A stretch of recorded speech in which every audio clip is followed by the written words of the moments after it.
Hello friends, welcome back. और आज हम पढ़ने वाले हैं अधिगम के सिद्धांतों से संबंधित कुछ महत्वपूर्ण प्रश्न। तो बिना देरी के शुरू करते हैं। पहला प्रश्न है, 3H का संप्रत्यय किस मनोवैज्ञानिक द्वारा दिया गया? ऑप्शन हैं स्किनर, वॉटसन, पावलव या पेस्टोलॉजी। तो 3H का संप्रत्यय जिस मनोवैज्ञानिक दिया था उनका नाम है पेस्टोलॉजी। ऑप्शन 4 यहाँ पर सही होगा। हमारा अगला सवाल है, निम्न में से मास्लो द्वारा बताई गई मूल आवश्यकता बेसिक नीड है। ऑप्शन हैं ज्ञान संबंधी आवश्यकताएं, न्यूनता अभिप्रेरक आवश्यकताएं, बोध संबंधी आवश्यकताएं, आत्म विकास संबंधी आवश्यकताएं। तो मास्लो ने जो मूल आवश्यकताएं बताई थी वो थी आत्म विकास संबंधी आवश्यकताएं। ऑप्शन 4 यहाँ पर सही होगा। बढ़ते हैं अगले सवाल की तरफ। अगला सवाल है दोस्तों, थॉर्नडाइक ने अधिगम के 3 प्रमुख नियम बताए हैं। निम्न में से कौन सा नियम इन प्रमुख नियमों में से सम्मिलित नहीं है? तो जो ऑप्शन दिए गए हैं उनमें हमें वो नियम छांटना है जो थॉर्नडाइक द्वारा बताए गए प्रमुख नियमों में से नहीं है। अभ्यास का नियम, आत्मीकरण का नियम, प्रभाव का नियम, तत्परता का नियम। तो देखिए, अभ्यास का नियम, प्रभाव का नियम और तत्परता का नियम, ये तीनों ही नियम थॉर्नडाइक के प्रमुख नियमों में से हैं, लेकिन आत्मीकरण का नियम उसका गौण नियम है, तो ये ऑप्शन सही होगा। बढ़ते हैं अगले सवाल की तरफ। अगला सवाल है, अधिगम सिद्धांतों एवं उनके प्रवर्तकों का कौन सा युग्म असंगत है? इसमें अधिगम सिद्धांत और उनके प्रवर्तकों का गलत युग्म छांटना है। तो हमारे ऑप्शंस हैं सूचना प्रसाधन सिद्धांत कार्ल रॉजर्स, ये बिल्कुल सही है। उद्दीपन अनुक्रिया सिद्धांत कॉहलर, संबंध प्रतिक्रिया सिद्धांत पावलव, ये भी सही है। क्रिया प्रसूत सिद्धांत स्किनर, ये भी सही है। तो जो उद्दीपन अनुक्रिया सिद्धांत है वो कॉलर द्वारा नहीं दिया गया था, तो ये ऑप्शन हमारा राइट आंसर हो जाएगा। अगला सवाल है, प्रसिद्ध मनोवैज्ञानिक स्किनर ने अधिगम का कौन सा सिद्धांत प्रतिपादित किया है? ऑप्शन है कार्यात्मक अनुबंध सिद्धांत, अनुबंध क्रिया सिद्धांत, आवश्यकता अनुक्रम सिद्धांत या अंतर्दृष्टि सिद्धांत। तो यहाँ जो सही उत्तर हो जाएगा वो है कार्यात्मक अनुबंध सिद्धांत, जो स्किनर द्वारा प्रतिपादित किया गया है। अगला सवाल है, निम्न में से कौन सा जोड़ा सुमेलित है? ऑप्शन हैं आवश्यकता अनुक्रम सिद्धांत, ये मास्लो ने दिया था, बिल्कुल सही है। उद्दीपन अनुक्रिया सिद्धांत थॉर्नडाइक ने दिया था। संबंधवाद का सिद्धांत, ये भी थॉर्नडाइक ने दिया था। तो जो हमारा सही ऑप्शन होगा वो है ऑप्शन 4। अगला सवाल है, अधिगम के अंतर्दृष्टि सिद्धांत को प्रारंभ करने का श्रेय है। इसमें अधिगम के अंतर्दृष्टि सिद्धांत के प्रतिपादक का नाम बताना है। ऑप्शन हैं गेस्टाल्टवादी, कोर्टलेविन, जेबी वॉटसन या वुडवर्थ। तो अधिगम का अंतर्दृष्टि सिद्धांत जिस मनोवैज्ञानिक ने प्रतिपादित किया था वो थे गेस्टाल्टवादियों ने। तो ऑप्शन 1 यहाँ पर बिल्कुल सही होगा। अगला सवाल है, निम्न में से E.L. थॉर्नडाइक का अधिगम का नियम नहीं है। इसमें थॉर्नडाइक का जो नियम नहीं है वो छांटना है। अभ्यास का नियम, ये थॉर्नडाइक का नियम है। साहचर्य का नियम, तत्परता का नियम, ये भी थॉर्नडाइक का नियम है। प्रभाव या परिणाम का नियम, ये भी थॉर्नडाइक का नियम है। तो यहाँ पर जो थॉर्नडाइक का अधिगम का नियम नहीं है वो है साहचर्य का नियम। तो ऑप्शन 2 यहाँ पर हमारा राइट आंसर होगा। बढ़ते हैं अगले सवाल की तरफ। अधिगम का सूचना प्रसाधन सिद्धांत इंफॉर्मेशन प्रोसेस थ्योरी किसने प्रतिपादित किया? हमारे ऑप्शंस हैं Robert Watson, Karl Rogers, sir W Valentine, Robert Simpson.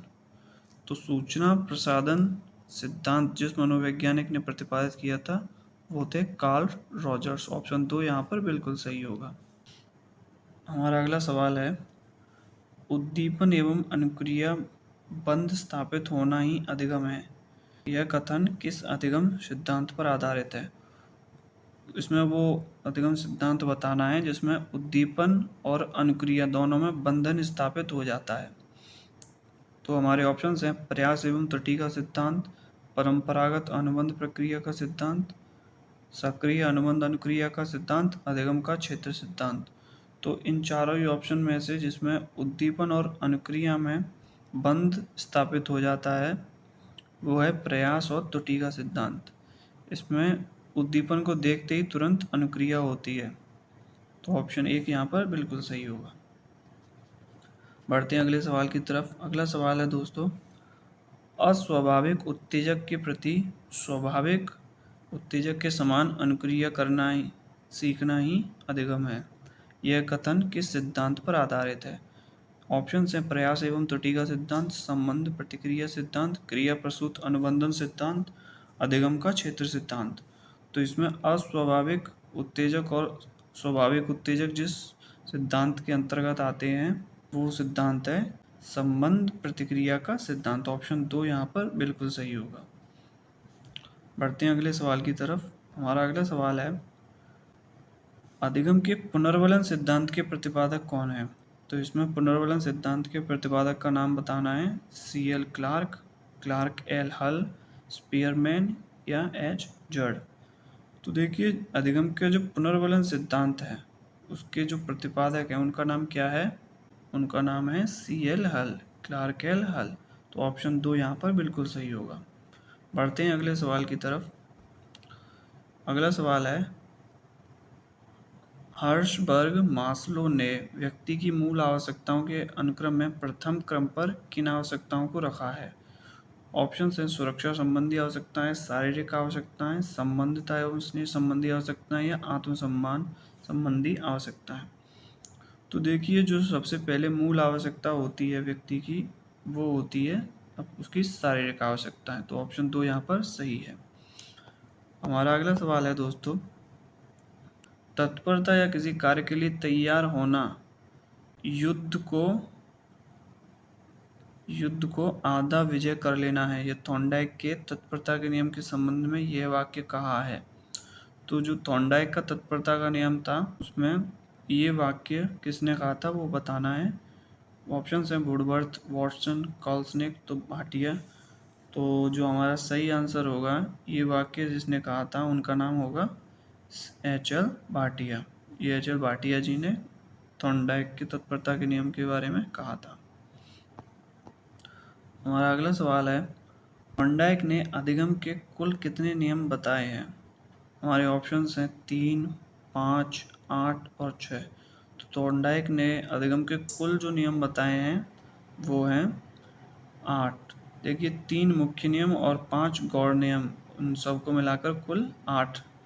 तो ये 8 यहाँ पर सही होगा। हमारा अगला सवाल है, शिक्षक के पास अधिगम के जितने भी साधन हैं उनमें प्रेरणा संभवतः सर्वाधिक महत्वपूर्ण है। यह कथन है।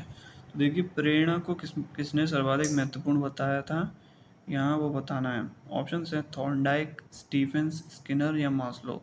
तो प्रेरणा को सर्वाधिक महत्वपूर्ण जिस मनोवैज्ञानिक ने बताया था उनका नाम था स्टीफेंस।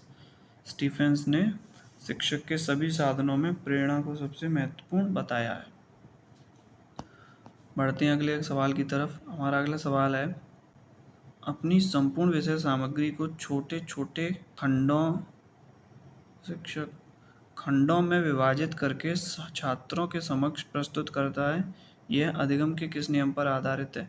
देखिए, इसमें जो संपूर्ण सामग्री है उसको शिक्षण सामग्री को छोटे छोटे खंडों में विभाजित करके जो पढ़ाया जाता है वो थॉर्नडाइक के किस नियम पर आधारित है ये बताना है। ऑप्शन हैं तत्परता का नियम, मनोवृत्ति का नियम, भाव प्रतिक्रिया का नियम या आंशिक क्रिया का नियम।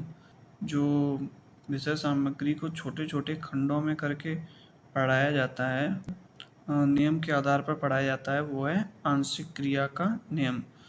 तो छोटे छोटे खंडों में छोटी छोटी आंशिक क्रियाएं की जाती हैं, इसलिए ये आंशिक क्रिया पर आधारित है। हमारा अगला सवाल है, मैस्लो के अनुसार मूल आवश्यकताएं कितने प्रकार की होती हैं? ऑप्शन है 9, 10, 5 या 8। तो मास्लो के अनुसार मूल आवश्यकताएं कुल कितने प्रकार की होती हैं? वो हैं सही 5 प्रकार की। अगला सवाल है, मास्लो के अनुसार व्यक्ति में बी प्रेरक बी मोटिव कितने होते हैं? इसमें मास्लो के अनुसार बी प्रेरकों की संख्या बतानी है। ऑप्शन है 20, 18, 15 और 10। तो मास्लो के अनुसार बी प्रेरकों की संख्या है 18। तो ऑप्शन 2 यहाँ पर बिल्कुल सही होगा। हमारा अगला सवाल है, थॉर्नडाइक के अधिगम के मुख्य नियम हैं प्रभाव का नियम, तत्परता का नियम, अभ्यास का नियम या उपयुक्त सभी। तो प्रभाव का नियम भी मुख्य नियम है, तत्परता का नियम भी मुख्य नियम है और अभ्यास का नियम भी मुख्य नियम है। तो ये तीनों ही ऑप्शन सही होंगे। तो ऑप्शन 4 यहाँ पर सही होगा। हमारा अगला सवाल है, अधिगम के किस सिद्धांत में अभ्यास द्वारा सीखने पर सर्वाधिक बल दिया गया है? अधिगम के जिस सिद्धांत में अभ्यास द्वारा सीखने पर बल दिया गया है वो हमें बताना है। तो ऑप्शंस हैं संबंध प्रतिक्रिया सिद्धांत, उद्दीपन अनुक्रिया सिद्धांत, अंतर्दृष्टि सिद्धांत या क्रिया प्रसूत अनुबंधन सिद्धांत। तो वो सिद्धांत जिसमें बार बार अभ्यास द्वारा सीखने पर बल दिया जाता है वो है उद्दीपन अनुक्रिया सिद्धांत। इसमें किसी उद्दीपन के प्रति तुरंत अनुक्रिया होती है, ये केवल अभ्यास द्वारा ही संभव है। तो ऑप्शन 2 यहाँ पर सही होगा। हमारा अगला सवाल है, किस मनोवैज्ञानिक ने अपने अधिगम सिद्धांत में पुनर्वलन पर सबसे पहले बल दिया? तो पुनर्वलन पर सबसे पहले बल देने वाले वैज्ञानिक का नाम बताना है। ऑप्शंस हैं लेविन, स्किनर, हल या कॉलर। तो सबसे पहले अधिगम में पुनर्वलन पर बल दिया था वो दिया था स्किनर ने। तो ऑप्शन 2 यहाँ पर सही होगा। अगला सवाल है, गेस्टाल्टवादियों के अनुसार अंतर्दृष्टि को प्रभावित करती है। ऑप्शंस हैं बुद्धि, समस्या की रचना, प्रत्यक्षीकरण या उक्त सभी। तो देखिए यहाँ पर गेस्टाल्टवादियों की अंतर्दृष्टि सिद्धांत में बुद्धि की आवश्यकता पड़ती है और समस्या की रचना भी की जाती है और मूर्त वस्तु को देखकर प्रत्यक्षीकरण भी किया जाता है। तो ये तीनों ही ऑप्शन सही होंगे। तो उक्त सभी यहाँ सही आंसर है। हमारा अगला सवाल है, अधिगम का प्रयास एवं भूल सिद्धांत किसने प्रतिपादित किया था? ऑप्शंस हैं थॉर्नडाइक, पावलोव, किलपैट्रिक या हल। तो देखिए अधिगम का प्रयास एवं भूल सिद्धांत जिस मनोवैज्ञानिक ने प्रतिपादित किया था वो थे थॉर्नडाइक। तो ऑप्शन 1 यहाँ पर बिल्कुल सही होगा। ये है हमारा आज का आखिरी सवाल, स्थानांतरण एक परिस्थिति में अर्जित ज्ञान, प्रशिक्षण और आदतों का दूसरी परिस्थिति में स्थानांतरित किए जाने का उल्लेख करता है। यह किसके द्वारा परिभाषा दी गई? तो हमारे ऑप्शंस हैं क्रो एंड क्रो, सोरेनसन, कॉल्सनिक और गेट्स। तो देखिए यहाँ पर अर्जित ज्ञान, प्रशिक्षण और आदतों का दूसरी परिस्थिति में स्थानांतरण करने के बारे में जिस मनोवैज्ञानिक ने बताया था वो थे सोरेनसन। तो ऑप्शन 2 यहाँ पर बिल्कुल सही है। तो ये था हमारा आज का आखिरी सवाल। अगर ये वीडियो आपको पसंद आया है तो इसे लाइक करें और इस चैनल पर नए हैं तो सब्सक्राइब करें। हम मिलते हैं अगली वीडियो में, तब तक के लिए गुड बाय।